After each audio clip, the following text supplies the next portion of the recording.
Hey guys, this is the last episode of the David Parker Ray case. I just want to say thank you for sticking with us. I know this has been a long journey, especially for a guy that we technically can't say killed anyone at all. Super interesting case nonetheless. On tonight's episode, we're going to start off with Jen's segment that we ended on the last one. We're also going to dive into Cindy Hendy and her background, and there's some recent news about her that happened from 2019, which will probably make you sick, and we're going to talk about David Parker Ray's biological daughter. Her name is Glenda Ray, but everyone calls her Jessie. She was directly involved in all this as well. We're also going to talk about the Church of Satan being involved, the high priest, the devil's dick, all this stuff. If you look at David Parker Ray's trailer, which had $100,000 worth of equipment in there, torture equipment, he had to get that money somewhere. Yeah, he was selling the tapes to overseas buyers, but he was also possibly getting a lot of that money from the church. And then that should wrap it up, this whole case up. Stay tuned to the very end. I do have another special segment. I kind of jump in here and talk about one more thing. It's only going to be a few minutes, but I think it'll wrap it up nicely, especially from where we started from.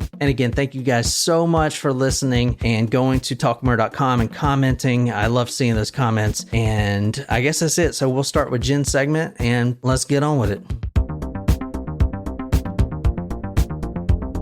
He was also into bestiality. And Nicole's going to read this thing about bestiality. I thought that was a joke earlier when you said that. When do I ever joke anymore? A lot. Because we were talking about poor Hubs. Well, Hubs isn't here. The audience wants you to read bestiality, so... No, they don't. I had so many comments. They're like, Nicole, please read the bestiality thing. That's false. Stop it. It's true. It's better than me reading it, though, because I'd probably Actually, cry. these comments do say Jen. Let's let Jen read these things. No. I feel like it's only fair after I read a half an hour worth. That is true. Okay. Jen, think of Murphy when you're reading this. No, I will not.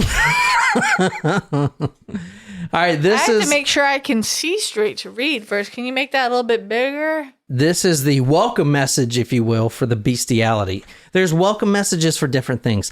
Bestiality practice, rape and torture practices for the tapes, and the Church of Satan practices, which you're going to read here in a second. And if you have a dog at home, especially if it's a large German Shepherd... Stop! He's a mix, first of all. Oh, yeah, he's going to mix with you. Ew. Sorry. Why? Poor Murph. I love that. I need to cuddle him close after this. Yeah, or you maybe go. not. I don't know. You may want to Maybe go not. separate room Maybe after not. this. Yeah. Oh, boy. I learned a lot about dog orgasms in this one. I don't want to know about that. All right, go ahead, I Jen. guess I'm going to read it anyway. Yeah, you are.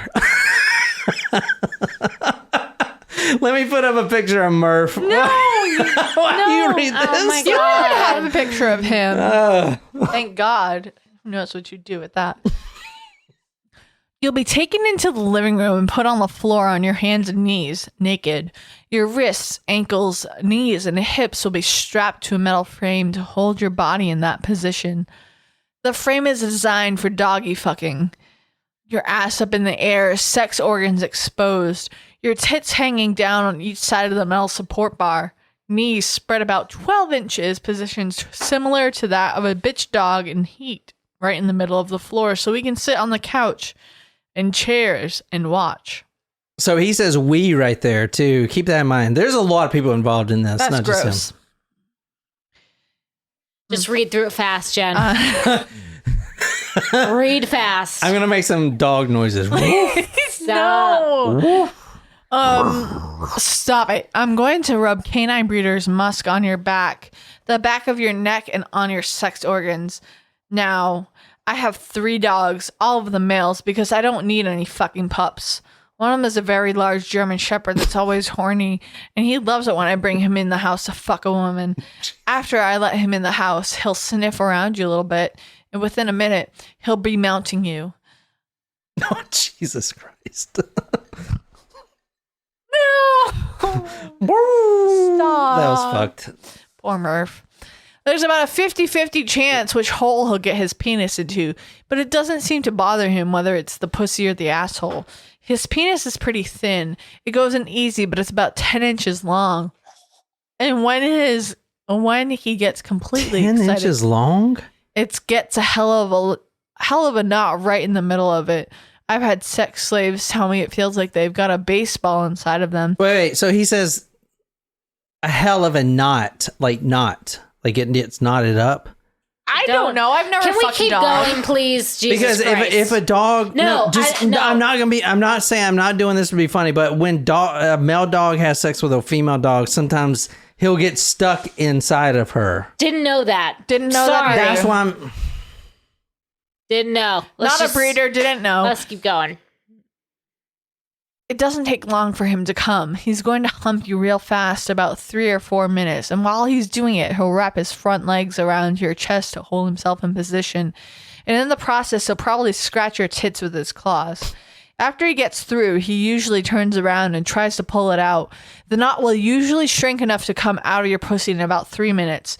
If he's in your asshole, about 5 minutes. Now, if you'll think all this is sick and depraved, you haven't seen anything yet. Fucking Christ. I am so glad that I am fucked up right now. If I was sober, I would not have gotten through that. But like, I'm in a totally different mind space that didn't like. Yeah. I don't want to say it didn't bother me. It bothered me, but like not to the point where it would if I was sober. It's not to the point where you got to go home and look at Murphy in any different. Stop it. All right, we're done. I need to hug my dog and remind myself that he is fixed, and that's not going to happen. Okay, this is pretty terrible. Let's talk about Cindy Hendy because she's not any worse. At this point, I'm just trying to focus on the Chipotle. We're getting Chipotle? Or the whatever food I will be Taco trying Bell. to consume. Cindy Hendy, she moved to New Mexico in 1997. In 1996, she applied for Social Security benefits, and on that form, she was labeled, quote, below normal intelligence, end quote. She was 37 when she met Ray, who was, take a guess how old? 57? Damn, yeah, right on there. 20 Whoa. years her elder. 37, she meets Ray at 57. She grew up in Washington State. She was one of 3 children. She actually fled the law in 1997, and she moved in with her boyfriend, John Youngblood, and they moved to Truth or Consequences. He would beat the shit out of her all the time, and she kind of, I was going to say it, she kind of liked it.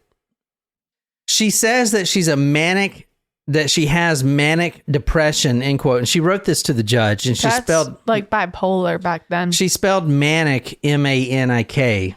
It's like she's writing this to the judge, and she says, "You need to get that spell check, girl." I tend to go off for no reason, end quote. I drink too much alcohol, which this is all misspelling. I drink too much alcohol. That's why I'm on medications. Very, very sorry. Please believe me, Judge Fitch, Cynthia L. Hendy.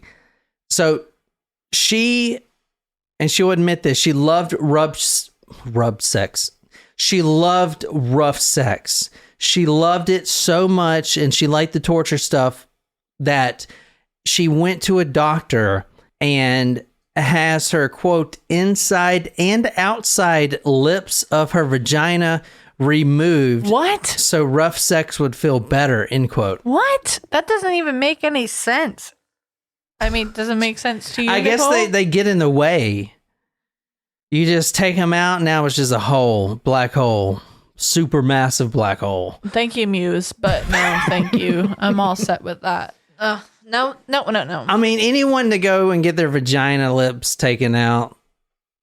I don't know that was a thing. Why are you going to spend that unnecessary money? You could spend that on other things like alcohol or a weight loss surgery Or Barbie dolls for the little girls that she would invite over. Because she was a pedophile. She loved little girls. And I think it was more of, she had such a traumatic childhood, which we're about to talk about, that she kind of wanted to inflict that pain on others. I'm not a psychiatrist, but her background, she would watch her mother go through several boyfriends, so her stepdaddies, and she would get beaten. The mother would get beaten into a pulp in front of her almost at a nightly basis. This one stepfather began raping her when she was 11. He claimed that he was drunk and thought that Cindy Hendy, the 11-year-old, was actually her mom. Okay, come on. All right, this is how fucked up her life was. And this is an excuse, but I'm saying this is fucked. This one stepdad rapes her at 11, says, "Oh, I was drunk. I thought that was you." The mother kicks her own daughter out after that at 12 years old. Kicks her out because her boyfriend just raped the daughter, and he says he thought he was mistaken. He thought it was the mom. So the mother kicks the daughter out of the fucking house. Now she's 12 years old. She's on the streets, and she stayed there on the streets until, that's the last time she's been home. She moved around with different men. Basically, by the age of 12, whoever had the best and the most cocaine, she started doing petty crimes and got caught selling drugs to an undercover cop. That's why she was on the run, and she fled to New Mexico. One boyfriend says, quote, I remember she liked sex rough and hard. She'd dig her fingernails, and I'd have these big old scratches on my back, and it would take a long time until the claw marks would go away. She liked to have her ass slapped. She liked me to hold her down and tell her I was going to rape her. Oh, no. She always wanted to partner swap. She'd say to me that maybe we should, quote, rape somebody, maybe a prostitute. I told her that shit might be fun to think about, but I wasn't going to do it ever. I flat out told her I'm not going to jail, end quote. She's also a coke whore. And this is another quote from another friend. Quote, she's a coke whore too. She wasn't in the right mind. It was the alcohol and drugs. She didn't know how to be straight. And if she wasn't fit to be around. So have you ever met someone that is more pleasant when they're fucked up? Because I have been in the military. No, not you. There's people out there that it's a burden to be around them if they're sober. Oh yeah, I definitely have met those people, but I also do not associate with them outside of the scenarios that I like need to associate with them. So I don't know what they're like fucked up, but they are terrible to associate with sober. One resident and friend says that Hendy actually tortured Ray, not physically, but kind of emotionally. They were saying that she was using Ray for like a free place to live and for sex and stuff like that. Now, you remember Roy Yancey that we kind of went over? She was dating that guy, and she would have these threesomes with David Ray and then Roy Yancey. It's just fucking Gross. The defense attorney harped to the judge that Cindy Hendy had a terrible childhood. She was abused and molested, everything I just told you. Cindy Vigil, the one that we talked about with the ice pick, she said, quote, I was molested as a child, and I don't go around kidnapping and torturing people. Let's get Cindy Hendy out the way for good. What do you think happened to her? She died. Sentenced to life in prison? She was sentenced for the rape and the involvement, and it's like criminal sexual penetration and stuff like that. We're just going to get her out the way completely before we move on. I think that'd be a good weight off everyone's shoulders. Yeah. She pleaded guilty to 5 counts of kidnapping, criminal sexual penetration, and conspiracy. This is from the Cynthia Vigil case. Cynthia Vigil, the ice pick, is the reason that anyone got any jail time, pretty much. I mean, she reading her trial transcripts, she has to go in there. She barely remembered anything. Remember, she was drugged and she was hypnotized and all this shit. She didn't even know she was there until she saw her fucking tattoo on the video. And so she has to relive this that she didn't even know about. So you have the prosecutor, or excuse me, you had the public defender saying, are you sure this happened? I mean, you don't remember shit, type of thing. And then she has to go in there and tell her horrible story. Anyway, after this, we're getting Cindy Hendy out the way. She was convicted and found guilty. She was sentenced to 36 years in the New Mexico prison system. At first, she pleaded guilty to 5 counts of kidnapping, criminal sexual penetration, and conspiracy. So that's pretty good, right? All right, so let's get her out the way for good. This is from KRQE, if you want to read that headline. Suspected killer David Parker Ray's girlfriend released from prison. Oh, no. So she was released in July of 2019. So she is a free woman. She is out. Now, she's out the way. We're no longer talking about her. She is involved in all of these tortures. A lot of the videos. And she's walking free. Yeah, she's walking free, yeah. So. No, I mean, I get she served time. No, yeah, she served her time from what it was given to her, you know. So that is the law, but, you know, what's she doing now? Does she get a regular job? She like Carla Homolka working at a school? Oh, that fucking bitch. I'm going to read this real quick. This is from V. Hill speaking to Hindi directly in court.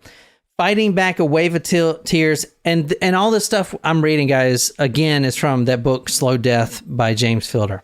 Fighting back a wave of tears, V. Hill urged the judge to give Hindi the maximum sentence. Then she turned one last time to the woman who laughed at her while she was being tortured. Cindy V. Hill looked deep into the face of the eyes of Cindy Hindi, while the woman who helped David place dildos inside of V. Hill's body simply sat motionless and looked at the floor. Quote, "There is not enough time you could serve in prison," Cynthia V. Hill said. "There is no excuse for what you and David did." End quote. This is David Ray's biological daughter. Now, Jesse. guys, I know you guys want us to talk murder to you and stuff like that, but the fact is, besides the fucking torture tapes and some of the eyewitness accounts, there is no murder we can really talk about because no one was ever convicted of murder, you know, and no one confessed to murder besides Roy Yancey. So and the fact that he buried the body in the desert. But it's suspected that they murdered. I know, those but people. there's not even, I can't even go into the murders at all because number one, we don't even know who the victims are. If there is any victims, we don't know who these women are. What am I going to say? Like, this and that happened. I mean, I would just be speculating at that point. I feel like I'm just droning on and on, but No, you're not. It's like a hard episode. It is. it's hard because, like, dude, there's not, I don't know. He was never convicted of any murders. And it's like, I mean, he's killed fucking a lot of people. A lot. Based on all those pendants. You don't have any, like, usually if there's a body, let's say there's a body that was found besides that one in the fucking lake, right? I mean, we talked about that being the bag of goo, but usually there's an autopsy and I can go into stab wounds or whatever, the fucking whatever. There's nothing, man. So it's like, dude, did this guy even kill anyone? Obviously, everyone thinks he did and knows he did. Mm-hmm. But he's a park ranger or worked with the park rangers. You got 5 different state parks. You got thousands of, you know what I'm saying? He's probably killed at least a couple dozen people. But then again, why risk being caught not killing them? Why let them, trust in the drugs and the hypnosis? I guess it worked really well, but why put that risk out there when you're already a killer, man? You kill 10, you might as well kill fucking 20. You know what I'm saying? Right. I mean, these women are all fucked up. Cynthia V. Hill, I will go into if you want me to later, but she had a psychiatrist and this classic PTSD, can't sleep, can't get a job, has anxiety, doesn't want to even have intercourse with her husband now. Like all the PTSD signs. I don't know. This right here, who you're looking at, is the very ugly man. This is what she's been called. This is Ray. They kind of look alike, actually. Yeah, they do. This is David Parker Ray's biological daughter. Jessie. Jessie. Her actual name is Glenda Ray, but she goes by Jessie. She was convicted of the kidnap and torture of Kelly Van Cleve in the summer of 1996. Now, Kelly Van Cleve, as you're going to hear me talk about Kelly Van Cleve. She also goes by another name now that she's married, and that name is Kelly Garrett. So if I interswap them, that's because of that. This is the daughter, the biological daughter. They look just alike to me. This is the woman that will bring a victim, a drunk victim that's almost about to be passed out anyway. Throw him on the back of her Harley Davidson and drive him to her dad's house. Her and her dad would go into the back room, talk a little bit, and then come out with a knife and strip down the victim. She was a very popular drug dealer, coke, meth, marijuana. She was also a good pool player. She also has a 7-year-old daughter named Kayla. This is the daughter. This is the daughter of David Ray. We don't have a photo of her daughter. She has a daughter named Kayla. I don't know anything about her. There's no information. But what we do know is that she was fathered by her own father. Wait, what? Did you just say she was fathered by Jesse's father? So David Ray is the biological father. So David Ray has 2 daughters. One is his daughter, and the other one is his granddaughter. Yeah. His granddaughter. Yeah. Oh my God. I want to throw up. Yeah, I literally want to throw up right now. Honestly, I kept on thinking about the letter that I had to read last week. It's true. It made me want to throw up. The whole dog thing made me want to throw up. This also makes me want to throw up. This is the most barf-worthy case we've ever done. Yeah, I would have to say that last week's letter I kind of tuned out because it was very hard to listen to. During the first part of this episode, actually most of it, I've been fucked up, so I haven't. But like right now, I literally feel like I want to throw up. Hopefully you don't remember this part later, Jen, while we're watching Alvin eating burritos. Pasta. Or burritos. Whatever. Carbohydrates. Yes. Okay. Bagels. Bagels. Guys, I'm so sorry. I forgot to preface this whole episode with we're going back to Truth or Consequences. And so this is normal? What do y'all expect? This is the truth and the consequences, not or. There is no either or. There is consequences of the truth, and that is what happened, and it's disgusting. You have a resident saying, "I don't think my town's full of white trash." G says, "Yay, I'm a sicko."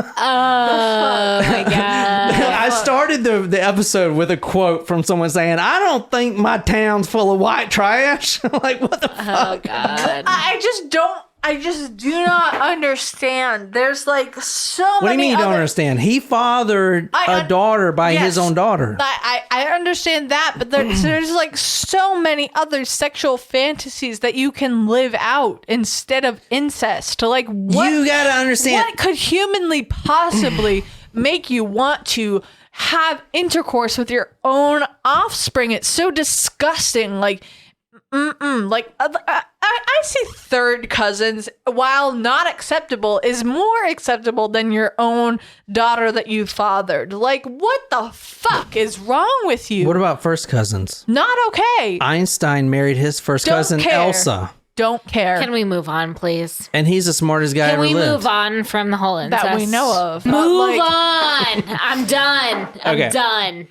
All right. Done. She lived with her dad. So she was in the rapes with her father. You guys understand? Like, this isn't. Somebody asked, and I'm not sure who asked last time. I don't know if it was on live chat or whatever, but somebody said, "Does David Parker Ray have any offspring unintentionally with these women?" Oh yeah, Jen asked that. Jen asked that? I did? Yeah, I remember that from last week. I don't remember. Well, I do. Okay, well, so this may be one. You know what I'm saying? I don't know, because he would take turns raping these women, and the daughter was also involved. Like, she was there as well. Like, everyone was involved in this. So, you know, there you go. 7-year-old daughter Kayla. One local resident who was also a lesbian, her name was Betty. She fell in love with Glenda Ray, and she thought they were going to be a couple for a long time. They would go to Ray's trailer on the floor and have sex there on the trailer. She found out later, and she didn't know this. The daughter knew this, but the dad had hidden cameras and would watch his daughter have sex with her lover on the carpet of his trailer. I mean, this guy is terrible, right? Anyway. Now, 13 years... we thought he was terrible before that, but okay. When Jessie Ray was growing up, now this is 13 years before she was, for 1999, before all this happened, she actually turned her father into the FBI. This is how the FBI had the idea to start investigating him. And they have been for a while, but like there's no evidence because no women are coming forward. Because women are saying, I've been raped. Because they were hypnotized. I know.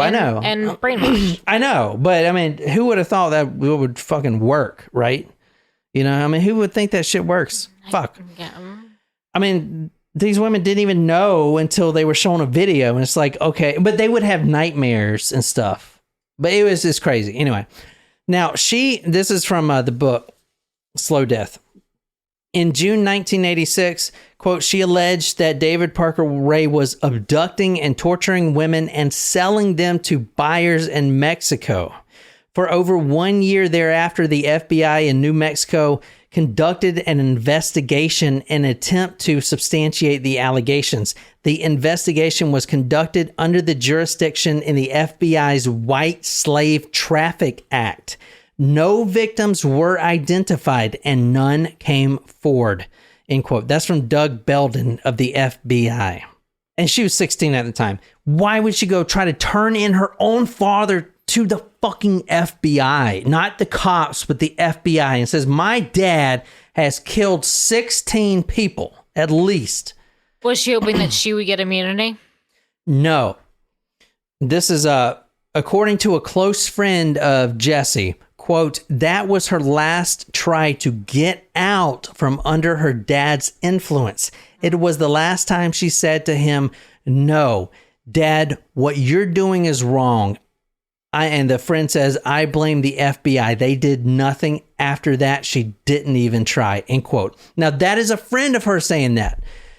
Okay, another person that known her has a different take on why she turned her own father into the fucking FBI, into the FBI.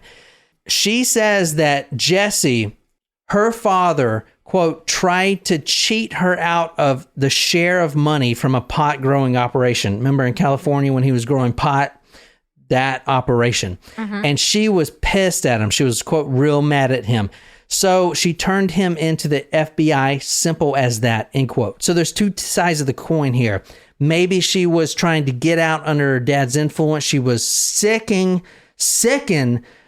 by all this because she's been moving with her dad, mm-hmm. right? She would move from Phoenix to California they move all over. Women would come in. They were dungeon. They had a dungeon at every location. Like this dude set up his life for this sexual sadism shit, you know? Yeah. She grew up around this shit. She would see women come in and then 3 months later come out of the basement all drugged and fucked up and then, or maybe not, maybe in a body bag or a gunny sack. You know what I'm saying? She's seen all this shit. Right. She knows what's going on. She ain't stupid. So, whatever you think. I don't know the real reason behind it. I guess no one ever will. Now, this is the Betty thing I was telling you about. If you want to read this for the podcast. It wasn't until after the mass arrests in 1999 that Betty discovered that David Ray had a secret camera mounted behind a hole in the wall of the living room so he could watch his daughter having sex while he sat in front of his television screen in the back of his bedroom. Betty quivered all over at the thought. David Ray was only tried for, there was only 3 different, not even murders, just rapes, okay? And the whole time the defense attorney is saying... They're watching the video of this lady, Kelly Van Cleef, if you want to see her here. They're watching her getting raped. And this is how it goes down in the trial. The defense attorney, the public defender for David Parker Ray is saying, wait, no, rewind it. It looks like she's smiling. It looks like she likes it here. Does she like that or not? I can't tell. Is she into this? Did she want this to happen?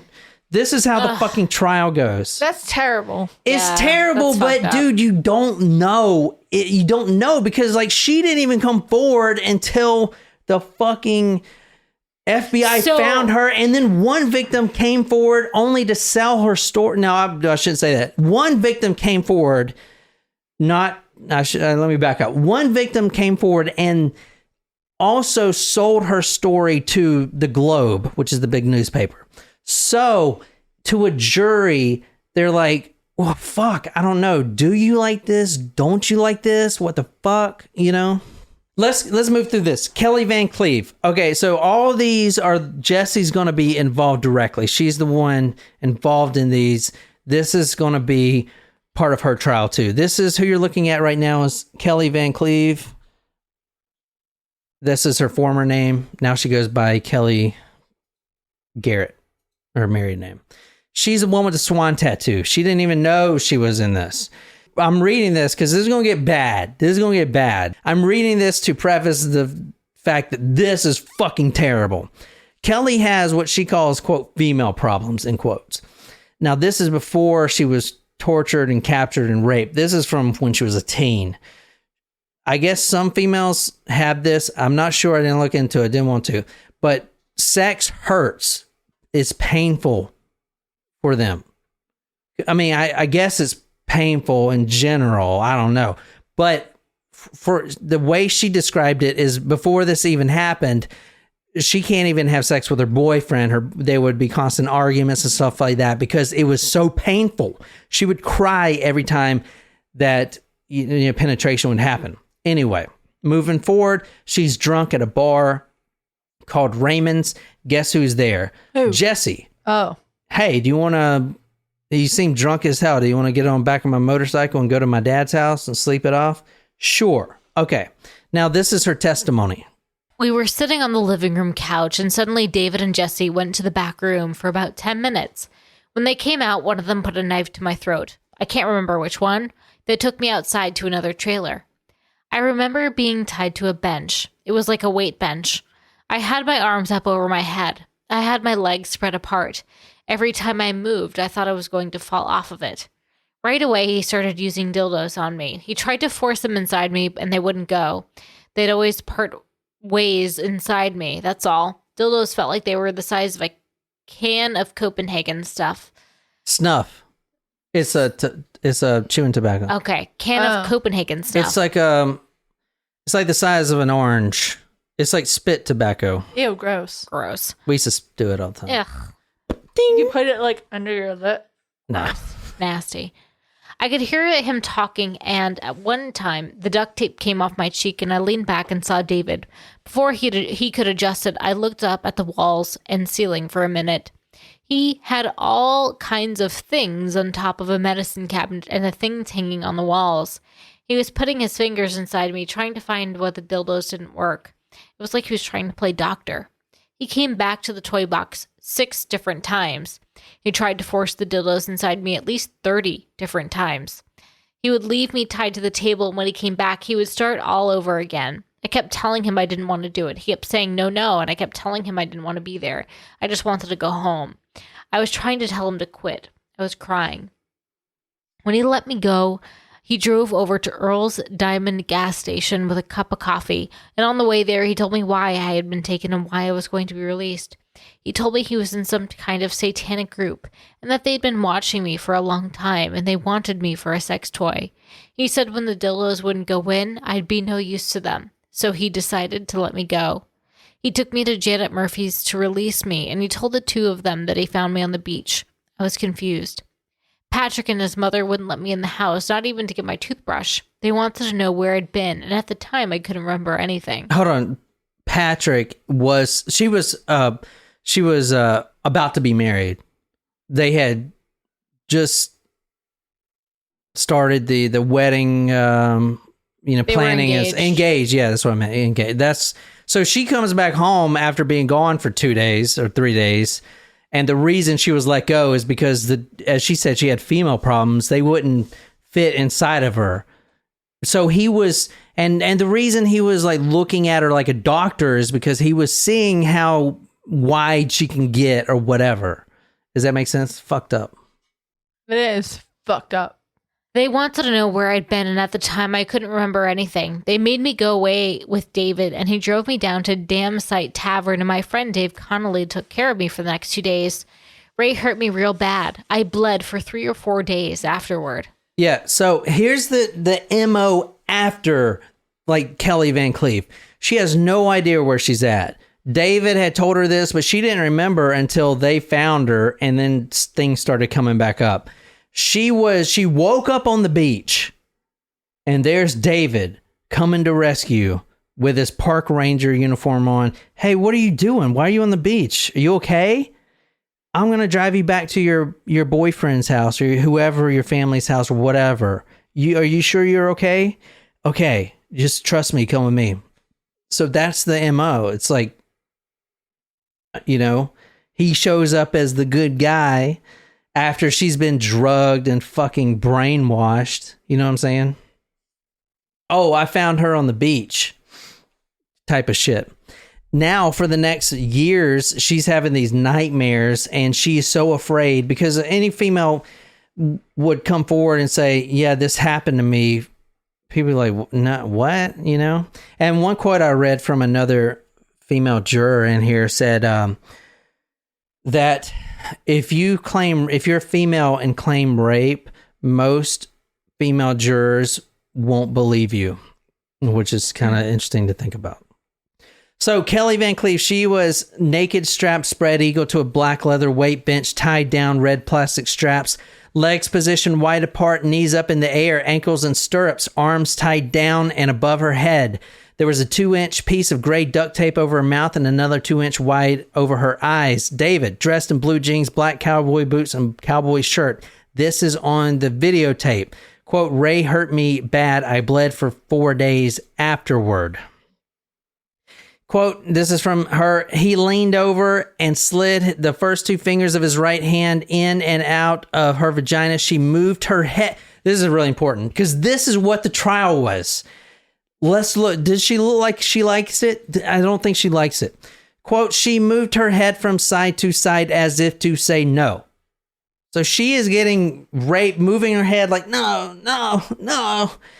And now and this is what they had. They're not doing it because they're bad people, but the prosecutor, the public defender, who also quit and moved after this trial, probably because he's so sick of himself for defending this guy, and he became like a construction worker or something.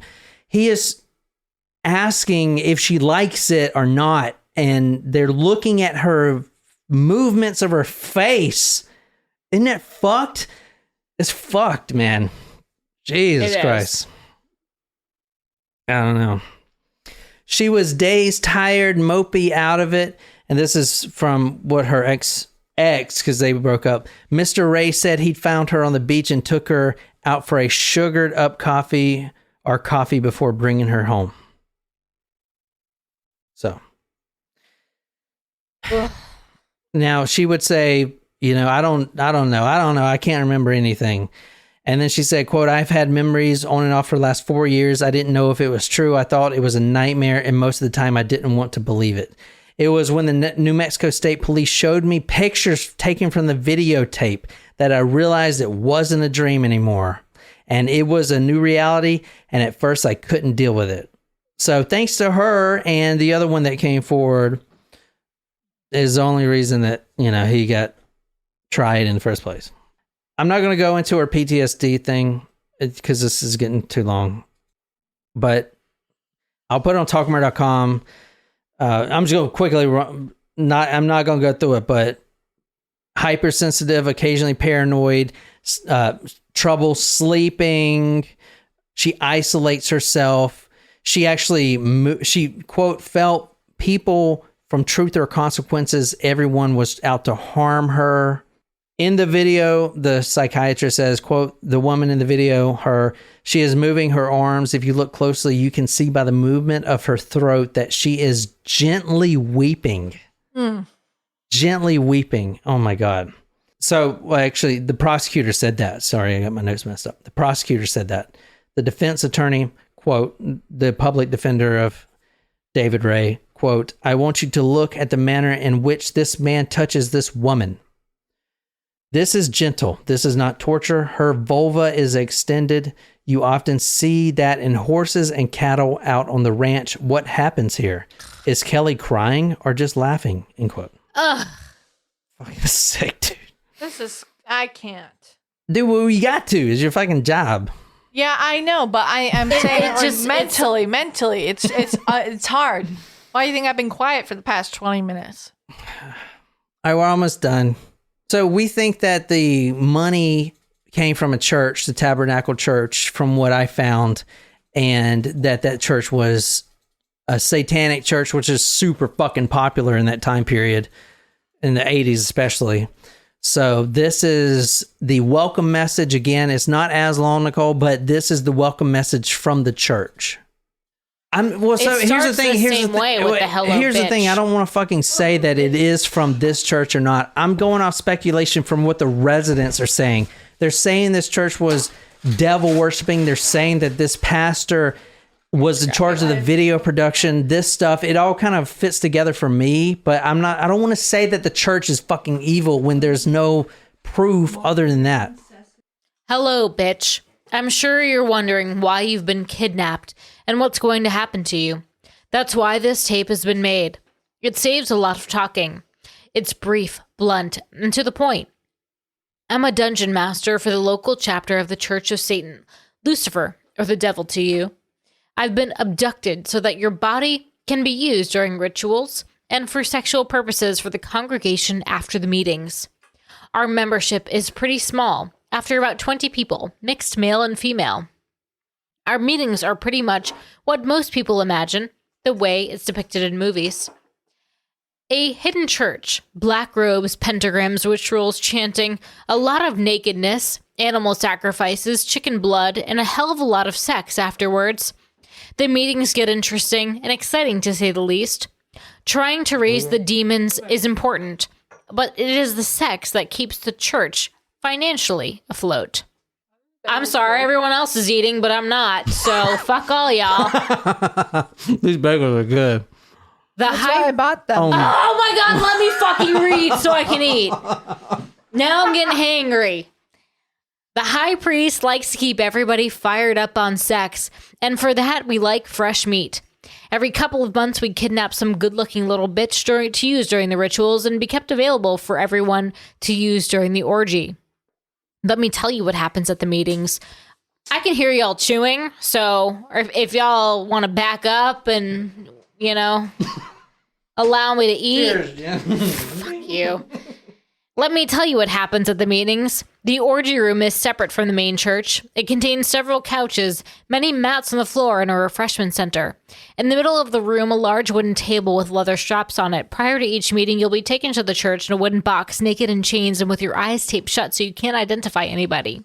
Once there, you'll be strapped down to the top of the table. Your arms will be chained straight to each side, and leather straps will be buckled across your upper chest, your rib cage, and your belly so you can't move.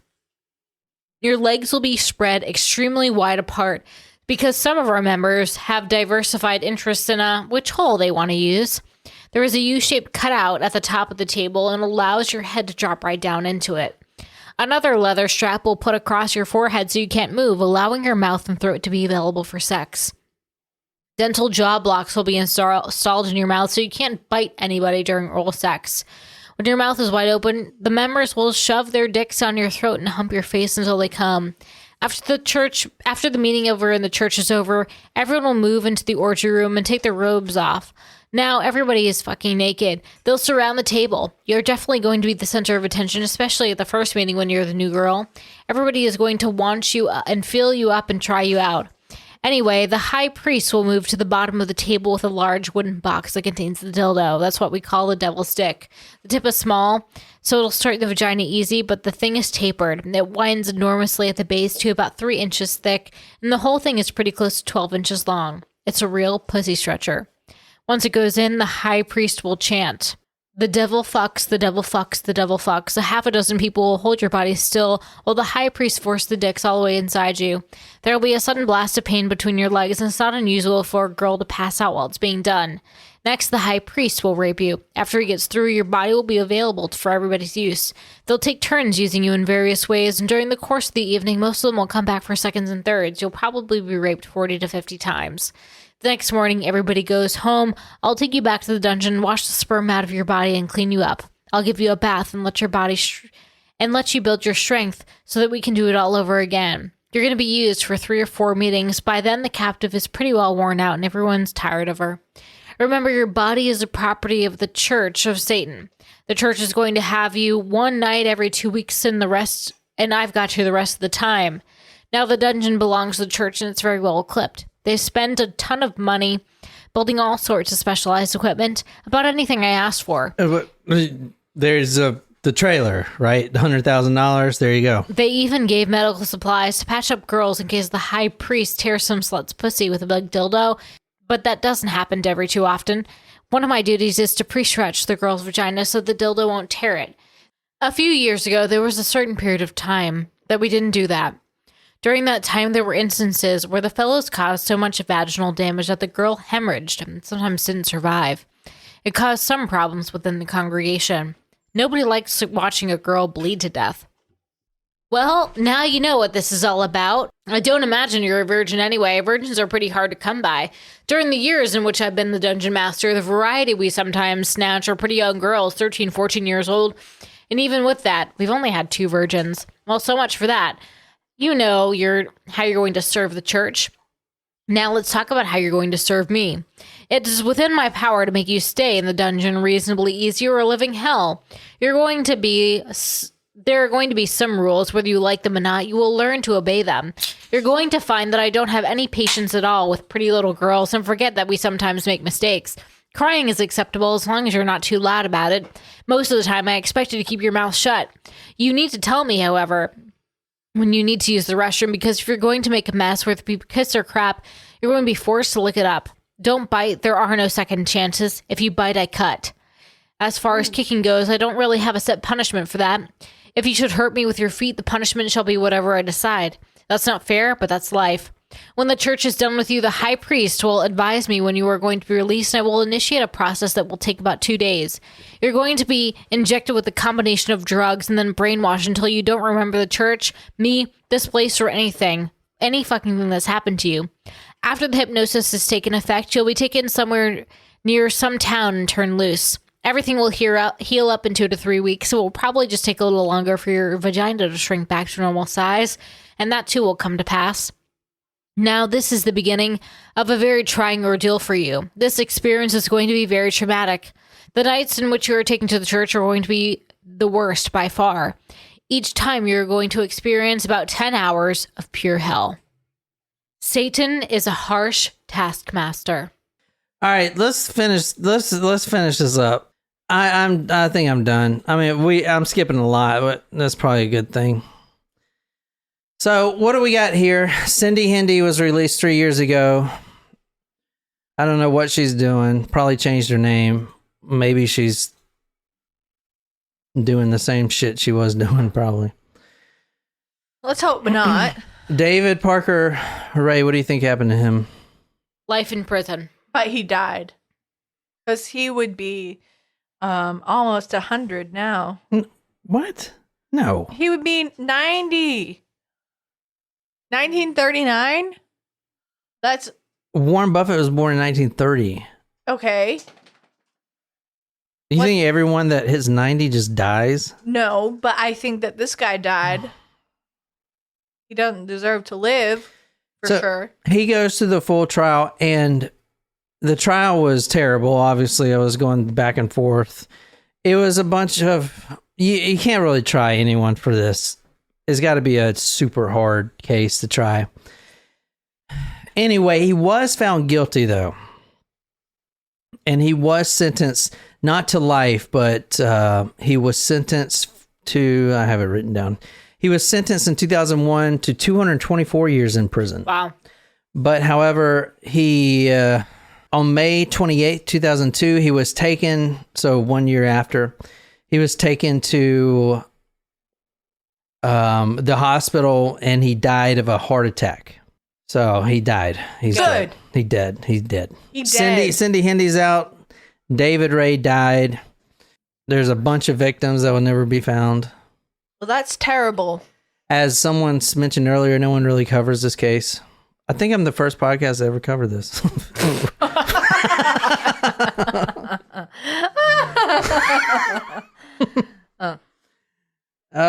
Any questions from live chat land? This has gotten really out of control. Thanks to Jen's Bagels.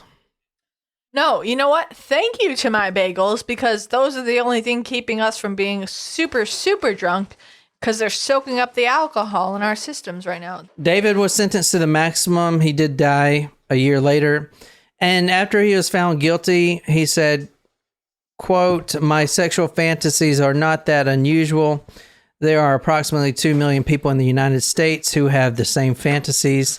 Next time, I'm going to be a more selective of my friends. When they played the audio tape, I thought it was a violation of my U.S. constitutional rights. Why? It was a source of entertainment for me to create those tapes. I don't hate women at all. I get my sexual excitement from making women happy.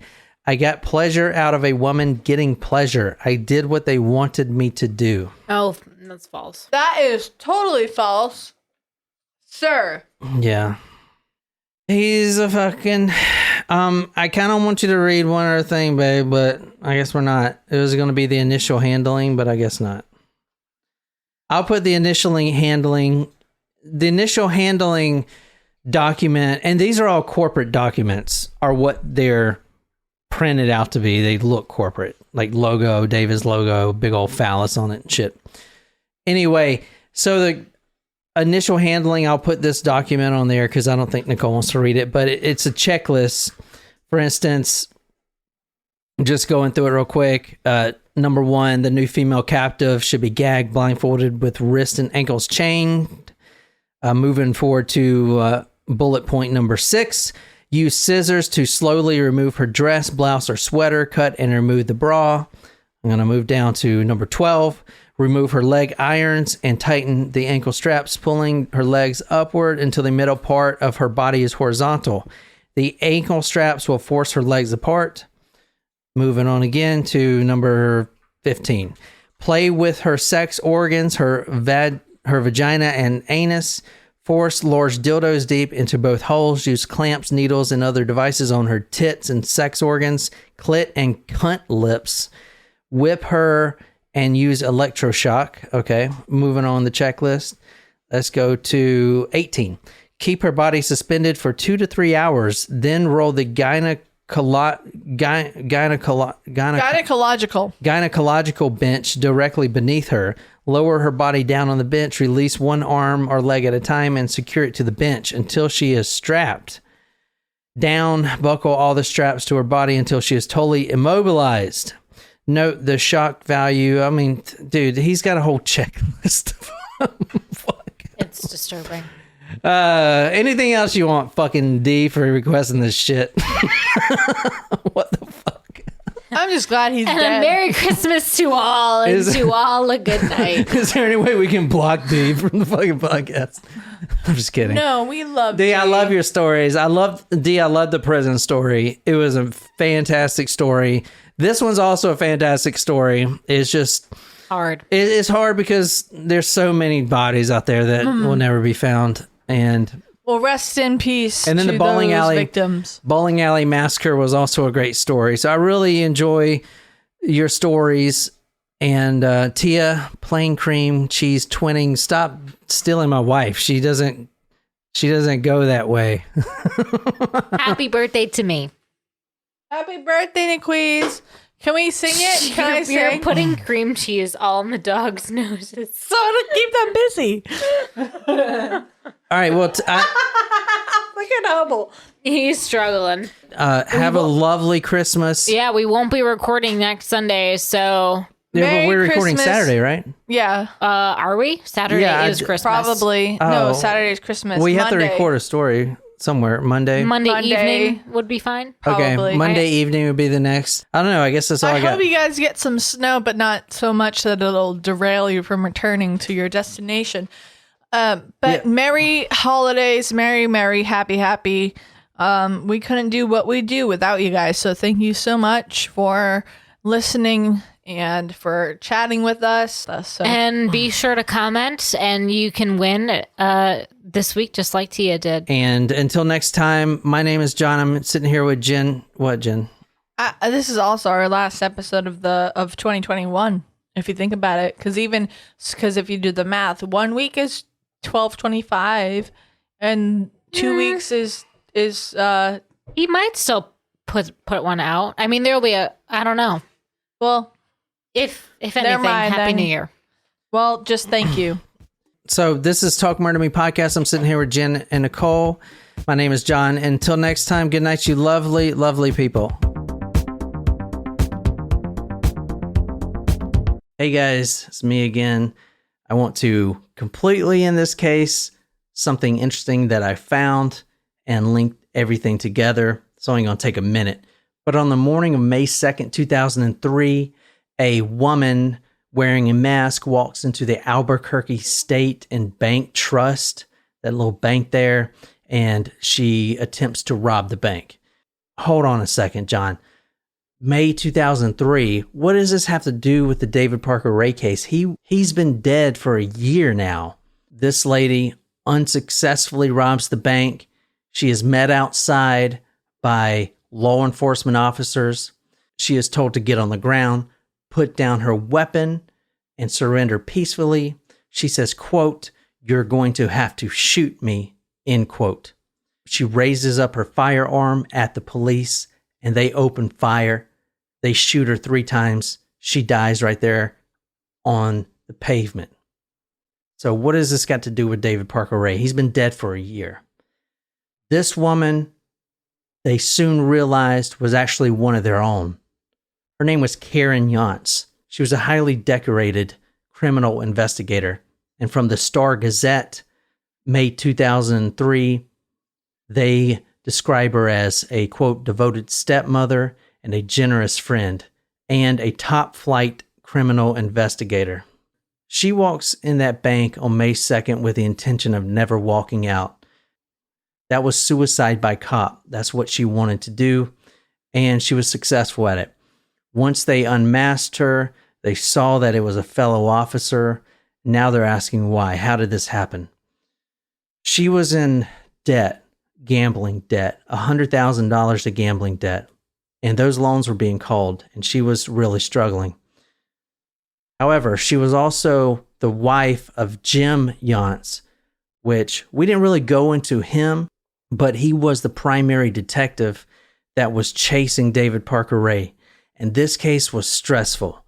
To take a suspected serial killer of up to 60 or possibly even more women and girls and have no evidence, and then have the judge throw out half of the torture tapes, and the daunting realization that this guy may walk free, that puts a lot of stress on a family. Now, I'm not saying that David Parker Ray had anything to do with this directly, but you remember we started with Patricia Rust, the FBI, who committed suicide after spending 5 days in David Parker Ray's toy box. That stress eats up at you. Now, I don't think Patricia Rust knew that she was going to kill herself. When she walked into that toy box the first day, she had no idea that she would be dead in 5 days. But the stress, the horrific scenes that she witnessed drove her to that. So I just kind of wanted to end it there. No matter what your view on law enforcement, military, EMTs, or whatever, you got to remember that these guys, the stress that they face is unreal sometimes. Patricia Rust, for example, FBI agent, Quantico trained, expert in her field. I mean, you got to be somebody special to be in the FBI. And she walks into David's toy box day one to do her job. She had no idea that she was going to kill herself in 5 days. No idea. So whatever happened in that 5 days happened inside of her brain. It happened with her thinking, And it happened extremely quickly, to the point where most people would think it's irrational. Why would she do that? The fact is that even today, we don't really understand how the brain works. We can't actually answer that question. But we do know that stressors in your life, especially now, man, around December, Christmas, this is when the stress really comes out. The new year, you need to really take a look and make sure that your mental health state is good, and you need to change things that need to be changed in your life. I'm just saying, man, I've been there as a combat veteran. Like stories like these, they really get to me because I know how quickly that a mental state can decline. I don't know. I just wanted to say that. But also, man, thank you guys so much for listening. I'm trying to make this a full-time thing for me, at least. That's why we're doing these little episodes, more in depth, an hour each. But I want to kind of do it at least 3 or 4 times a week, put out episodes, because this is what I do, is what I love. And I love you guys. And thank you so much for all the support. Could not do it without you. Would not want to do it without you. You know what? Happy holidays, everyone. Merry Christmas. And thank you guys so much for listening.